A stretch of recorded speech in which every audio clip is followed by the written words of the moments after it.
Alamat ng sampalok. Alamat ng sampalok. Muling lasay ni Boots Agbayani Pastor. Guhit ni Almar Denso. Kinukalayan ni Jose Manuel Dolon.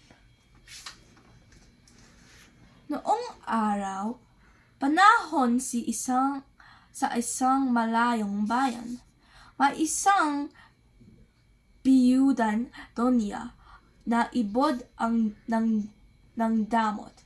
Marina ang kanyang pangalan. Nakitira siya sa isang malaking bahay sa gitna ng malawak sa bakuran. Sa kanilang lugar ay walang maituturing na kapitbahay ni Doña Maria. Isang hapon, naggambala ang ingay ng mga bata ang pang-idilip ni Doña Maria.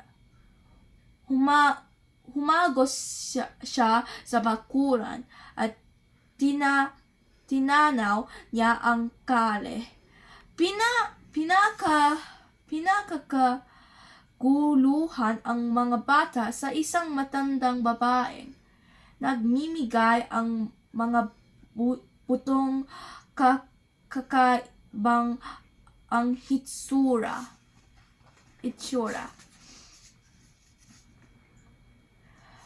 Pinagalitan ni Doña Maria ang matanda. Kung hindi dahil sa iyo, ay hindi mga ingay ang mga bata. Humingi ang paumahin ang mga matanda, ngunit pinaghahabot ang donya ng mga buto at pinagtabuyan ang matanda at mga bata. Itinapon ni Doña Maria ang mga buto sa bakuran bago siya bumalik sa kanyang silid at muling natulog. Isang umaga, nagulat si Doña Maria nang nakita niya ay ang isang kakaibang halaman sa kanyang bakuran. Tiyata at tumubo ang isa sa mga itinapon niya buto ang galing sa matanda. Nais niyang malaman kung lalaki ang halaman, kung ito ay mamumunga o hindi. Araw-araw na diniligan at inarugan niya ang kakaibang halaman. Ang halaman ay naging puno, may lalabay sa sangga. Hindi na tatagal nagmunga ito. Kumpol ang mga bunga. Mahahaba, tutuwid at siksik sa laman. Nagpakiti si Doña Maria ang tikman niya ang isang sa mga bunga. Tamis ng bunga. Nagpagsin ng mga kapitbahay ang puno at ang kakaibang mga bunga ito. Ngunit nang subukan nila humingi ang ilang bunga ay pinagtubuyan sila sa Donya. Isang araw, habang namimitas sa bunga ang Donya ay biglang sumulpot ang matandang babae sa tarangkahan naghingi ng bunga ang matanda. Bakit kita bibigyan? Sabi ng Donya. Sa'yo naggagaling ang mga buto. Pero sa aking bakuran tumubo ang puno. Ako ay nagpakalaki at nag-aruga kaya dapat lamang at ako wala ng iba ang makita ibang sa mga bunga.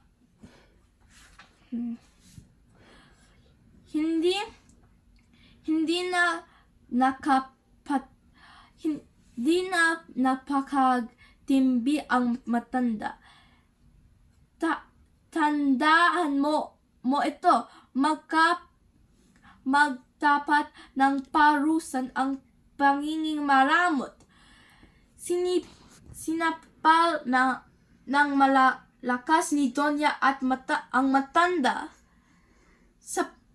Sa po ang pingising ng salita ang matanda. Inisumpa ko, Marina, magiging maasim ang bunga ang punong iyan. Kasing asiman ng pinginging maramot mo. Tumalikod ang matanda. Natigagal si Doña Marina. Nagtaka siya kung bakit alam ng matanda ang kanyang pangalan. Nakatok siya nang makita niyang bigla murong at bumalukot ang mga bunga sa kanyang mga kamay. Nagmistulang ang mangbutong daliri ng handang sumakmal sa kana. Hinabol ni Doña Marina ang matanda at humingi ng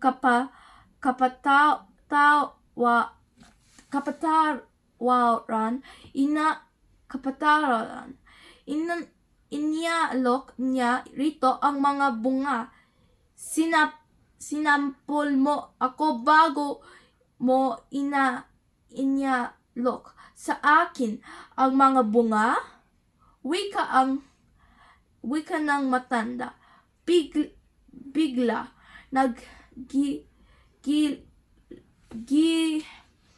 giliwanag ang buong katuhan nito bago ito tuluyang naggalho. Ligit sa kaalam ng Donya at matanda, isang bata ang nakakakita sa nagganap. Ilang araw na hindi kita ng mga kapitbahay si Doña Marina. Sa wakas ay lumapas ito ang tarangkahan. Ang panay ang pulo nito. Sampal ba bago ako? Sampay pagkatapos ang alok. Naglakad ito ng naglakad sa bayan. Walang patutunguhan. Sampal alok. Hindi na bumalik si Doña Marina sa kanyang bahay. Sinamantala ng mga bata ang pangkakataon. Iniyakat nila ang puno at namistan ang mga bunga. Nagtaka sila kung bakit iba ng itsura ang mga bunga. Natikman nila na pangiwi sila dahil ang sobrang asim.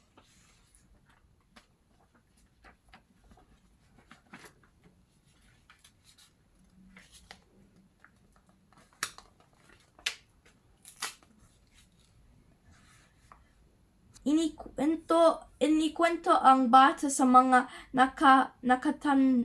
nakatanda sa nayong ang ginawa ng Donya sa matanda. Sinapal muna ang Donya at ang matanda bago inalok ang bunga. Dahil doon ang bugang ng mga mga panahon ito ay walang pangalan at initawag niya na sampalok. Okay, salamat Jessie sa pagbabasa ng alamat ng sampalok. Okay? Ngayon, may mga katanungan ako. Sino ang Donya na makasarili sa kwento? Si Doña Marina po, teacher. Okay. Sino ang mga naglalaro sa labas na siyang nagdulot ng ingay? Yung mga bata at matandang babaeng po, teacher. Okay. Ayon sa kwento, meron bang pangalan ang matandang nasa bakuran kung saan naglalaro ang mga bata? Ay, hindi po. Wala po. Very good. Ano ang ginawa ng Donya nung narinig niya ang ingay?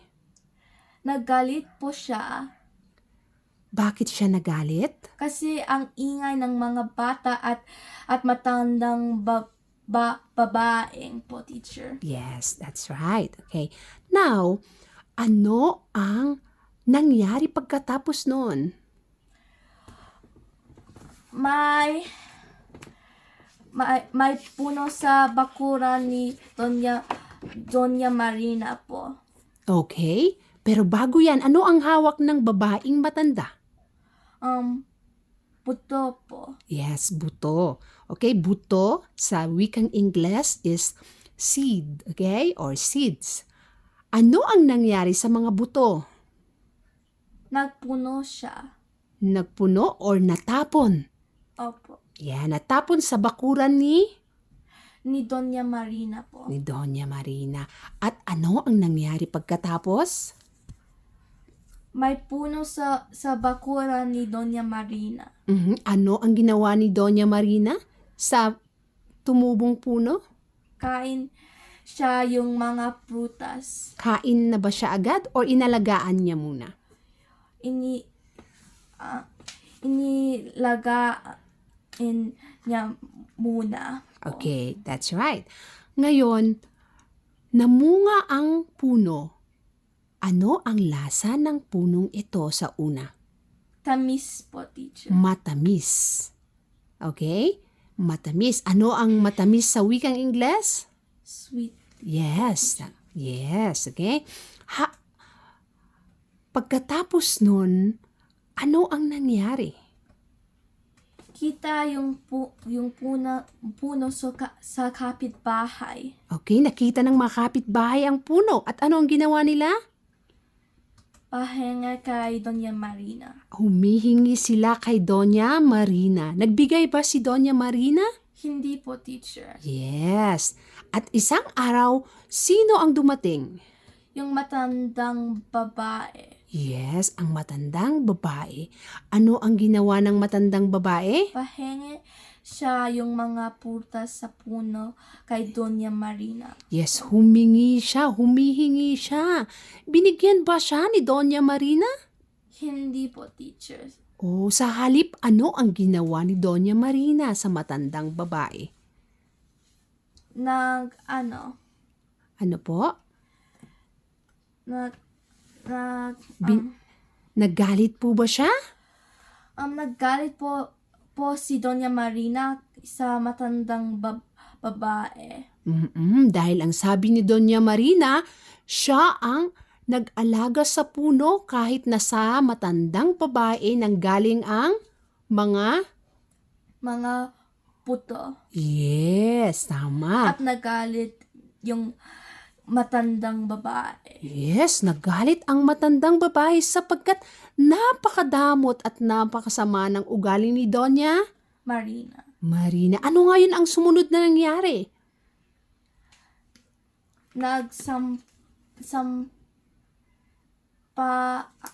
Teacher? Po? Sampal. Yes, sampal. Sampal sa wikang Ingles ay? Slap. Yes. Si Doña Marina ay sinampal ang Matandang babae. babae. Ito ay napakalungkot na pangyayari. Tapos ano ang sinabi ng Donyang babae, ang matandang babae? Maasim yung mga prutas sa bakuran ni Doña Marina. Oo, ito ay nagalit at sinumpa niya ang puno na ito na dating matamis ay naging Maasim. yeah, maasim. Ano ang maasim sa wikang Ingles? Sour. Sour. At ito ay nagmukhang kakaibang Itsura. Ano ngayon ang nangyari pagkatapos niyan? Pagkatapos nung pangyayari niyan? Nakita si Doña Marina yung prutas. Nakita niya and then nagtaka ngayon si Doña Marina. Ito ay nagsisi ba siya? Opo, teacher. At inalok ba niya ang matandang babae? Opo, teacher. Tinanggap ba ito ng matandang babae? Hindi, teacher. Yes, ang sinabi ng anong sinabi ng matandang babae? Sinampal mo ako. Sinampal mo ako at Ngayon, iaalok mo ang bunga. Yeah. At habang nakita ito ng sino pang nakakita sa pangyayari? Ang bata, teacher. Ang isang bata. At ngayon, isang araw, ay biglang nawala Ang Doña. ang Donya o ang matandang babae? Matandang babae. Yes, na wala ang matandang babae at si Doña Marina ay anong ginawa ni Doña Marina? Naglalakad. Lakad, okay? Ano ang binubulong niya habang siya'y naglalakad? Sampal, alok. Yes, sampal, alok, At ang prutas ngayon ay tinawag na Sampalok, teacher. sampalok dahil wala itong pangalan, hindi po ba? Sa una wala itong pangalan. Teacher. At ngayon tinawag po nilang Sampalok. yes. Salamat Jessie sa napakagandang kwento. At ano ang kahulihang or huling tanong? Ano ang magandang aral na pwede nating mapulot sa kwento? Ang makabait po, teacher. Magpakabait, okay? Tama, magpakabait. Hindi dapat